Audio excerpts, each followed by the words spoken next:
which we are saying, this one states the satisfaction. This one states that satisfaction leads to repetition of the action. The more you are satisfied, the more you are bound to do it over and over again. If it brings positive results, you will do it again. If it brings negative results, you want to do it again. So in other words, reward causes satisfaction. A cat, the moment it was pressing its paws on the latch opens and then it goes out. It was rewarded. So satisfaction brings about repetition. So this one is the law of effect. What is the effect of doing this? If it's satisfying, you do it again and again. That's the law of effect.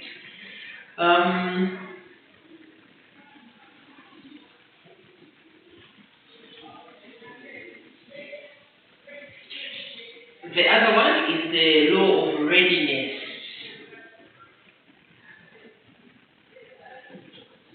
The law of readiness.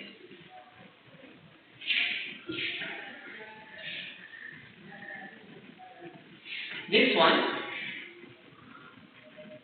readiness is a function of motivation, which is guided more by the law of reward.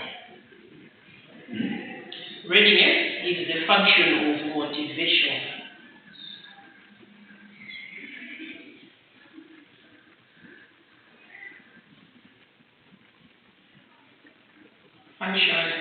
Readiness is the function of motivation, which is guided more by law of reward.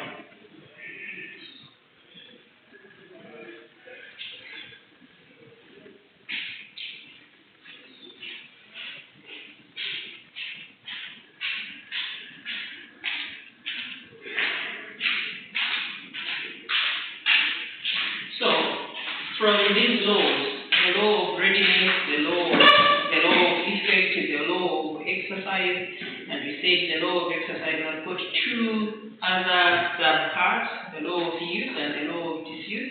You can see that Thorndike's theory of learning has contributed a lot to the field of learning. And it has explained the process of learning among animals as well as human beings.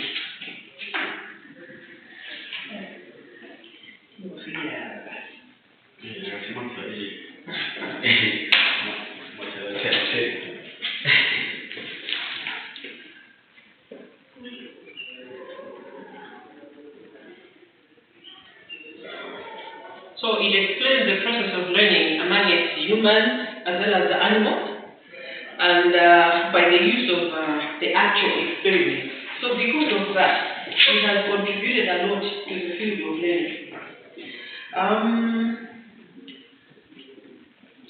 So Thorndike has talked about animal learning as well as human learning,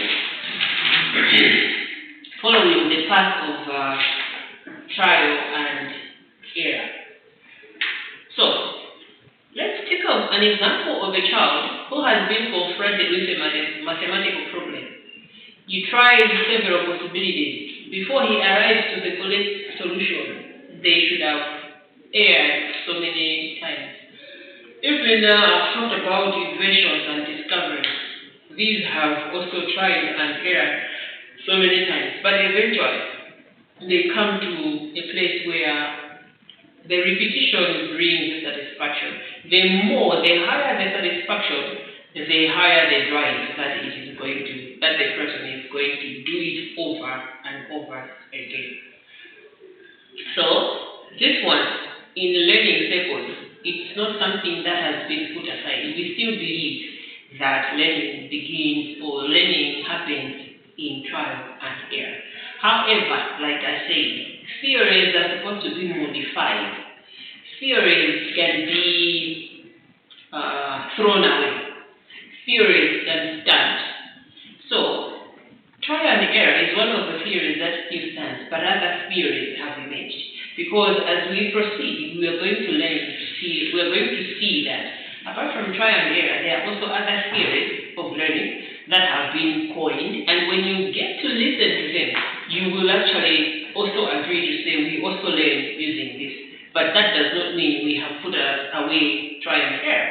So we learn through trial and error, but we are also going to see that there are also other ways and means how we learn. What I'm trying to say is, like I say, a theory gains power when it receives positive responses. So it gains power, whereby we say this theory is very true. So theories can be modified. Theories can be trashed altogether. Theories can be accepted. So here is one theory that has been accepted in as far as learning is concerned, and we are here and we are agreeing to say one can learn through trial and error. Is there any question? If there is no question, let us look at another way of learning.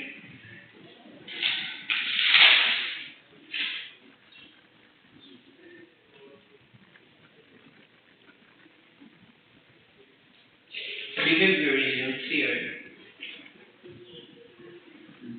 Behaviorism. Behavior.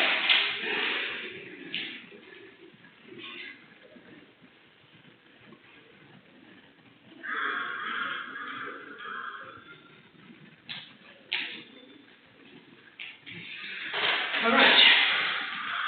Behaviorism theory. This one is also, we want to see how a person can learn, or how learning takes place. But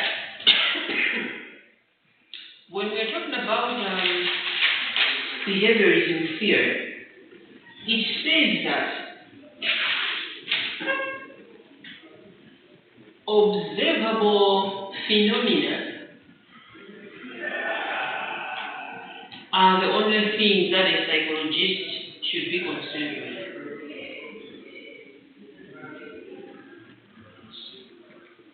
Observable phenomena are the only things that a psychologist should be concerned with.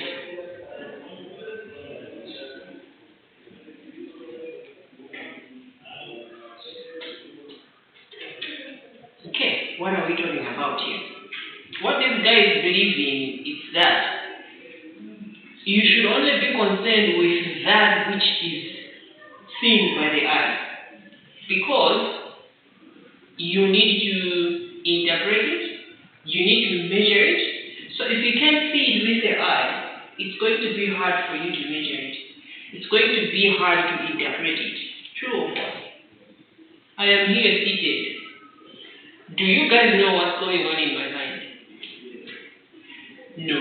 You can't measure it, you can't observe it, you can't interpret it. So behaviorism theory says that a psychologist should only be concerned with things that can be observed by the eye. Because it is only when you look at them with the eye, that's when you will be able to interpret it. That's when you will be able to measure it. So if I sit here and I go like, I frown on my forehead, you at least you'll be able to interpret it. It's maybe all of you may turn and look my direction to see what I have seen. Why? You are able to interpret it. Why are you able to interpret it? Because you can see the expression in my face. But the same thing can happen and I just go quiet. You want to know that someone is walking outside naked because I haven't expressed anything. So this guy says that you can only, a psychologist is supposed to be interested in the things that are observable by the eye. In other words, you can only draw psychological inferences from the behavior the client outwardly demonstrates. When we're talking about drawing an inference, we are talking about making a conclusion out of reference, out of tangible evidence to say this is happening because of ABCD. So you can only draw an inference if from a behavior of your client if you are looking at something that is being demonstrated outwardly. Otherwise, you cannot rely upon the analysis of thoughts. You can't draw inferences on thoughts, you can't draw inferences on emotions. You can only draw inferences on what you see a person is doing. You guys can be tired, but you're not yawning. I want to know. But the moment you start stretching around and yawning, I will definitely know they are tired of my class, or I have been talking long enough. What is happening? I can observe. But I can't draw conclusions over something that is going on in your head, but I can't see it. So this is what behaviorism believes in. However, much as I have said that, it is also important to know that